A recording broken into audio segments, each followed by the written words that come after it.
বাংলাদেশ জীবনের প্রথম পাকিস্তানের সাথে টেস্ট ম্যাচ জিতেছে এবং দুইটা টেস্ট ম্যাচ জিতেছে, মানে সিরিজ জিতে ফেলেছে। এইটা একটি ঐতিহাসিক ঘটনা, কারণ বাংলাদেশ জীবনেও কখনো সিরিজ জিতে নেই।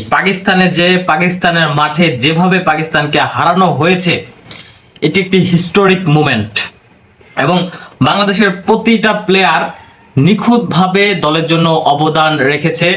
আমরা যদি মেহেদী হাসান মিরাজের কথা বলি, অলরাউন্ড পারফরমেন্স করেছে, বল হাতে সুন্দর কিছু জিনিস আমরা দেখতে পেরেছি, মনোমুগ্ধকর বোলিং এবং ব্যাটিং হাতে তিনি খুব সুন্দর ব্যাটিং করেছে। তার ব্যাটিং স্টাইল, তার ব্যাটিং অ্যাপ্রোচ খুব অসাধারণ দেখতে লেগেছে। আর লিটন দাস, যিনি ফর্মে ছিলেন না, তিনি ফর্মে ব্যাক করেছেন এবং দুর্দান্ত ইনিংস খেলেছেন।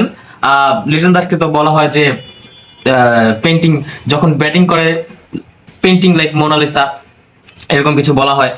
মুশফিকুর রহিমের ব্যাটিং তো অনবদ্য, সবসময় ক্লাসিক ব্যাটিং করে এবং দেখতেও খুব সুন্দর লাগে।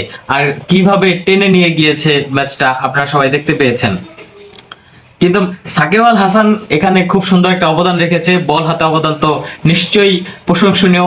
এবং সাকিবের কথা কিন্তু সবসময় মানুষ স্মরণ করবে, কারণ সিরিজের দ্বিতীয় ম্যাচে তিনি লাস্ট বলে 4 মেরেছেন এবং এই লাস্ট বলে 4 মারার ফলেই কিন্তু জয়টা এসেছে। এই জয়টাই কিন্তু সবসময় দেখানো হবে যে সাকিব 4 মেরে হচ্ছে জয় নিয়ে এসেছে। সুতরাং তিনিও একটা ইতিহাসের গুরুত্বপূর্ণ পার্ট হয়ে রয়ে গেলেন। আর পাকিস্তানের কথা কি বলবো, পাকিস্তানের পুরো বোলিং লাইন আপ ধ্বংস করে দিয়েছে। আমাদের ব্যাটসম্যানদের সামনে তাদের বোলিং, এই বিশ্বের সবচেয়ে স্ট্রং বোলিং লাইন আপ দাঁড়াতেই পারেনি। আমরা যেভাবে ব্যাটিং করেছি, যেই নৈপুণ্যতার সাথে ব্যাটিং করেছি, এটি খুবই প্রশংসনীয়। এবং ইন্ডিয়া থেকে, অস্ট্রেলিয়া থেকে, পৃথিবীর সকল জায়গা থেকে বাংলাদেশকে প্রশংসায় ভাসিয়ে দিচ্ছে। আর একটি কথা না বললেই নয়, সেটি হচ্ছে লিটন দাস। তিনি যেমন কিপিং ভালো করেছে এবং ব্যাটিং ভালো করেছে। তার অনেক দিন যাবৎ ফর্ম ছিল না এবং তিনি কিন্তু বরাবরই পুরন বলে ভালো খেলে আসছেন। আমি একটা জিনিস বুঝতে পারি না, সেটা হচ্ছে লিটন দাসকে হোয়াইট বলে কেন আগে নামানো হয়, কি জন্য, কি কারণে যে আগে নামানো হয়। হোয়াইট বলে কিন্তু তিনি ওপেন কিন্তু ভালো করতে পারে না, কিন্তু তাকে যদি মিডলে নামানো হয় তিনি কিন্তু খুব সুন্দর পারফরমেন্স করে আসে।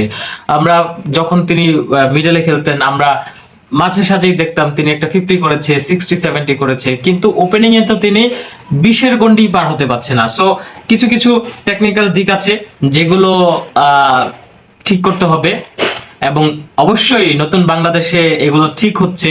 বাংলাদেশ, আমরা একটি নতুন বাংলাদেশ ক্রিকেট দল দেখছি, যেটি খুবই গোছানো। নাহিদ রানা, এটি কিন্তু বাংলাদেশের জন্য একটি চমক। 152 স্পিডে বল করেছে তিনি, বাংলার ইতিহাসে এটি একটি স্বর্ণাক্ষরে লেখা থাকবে।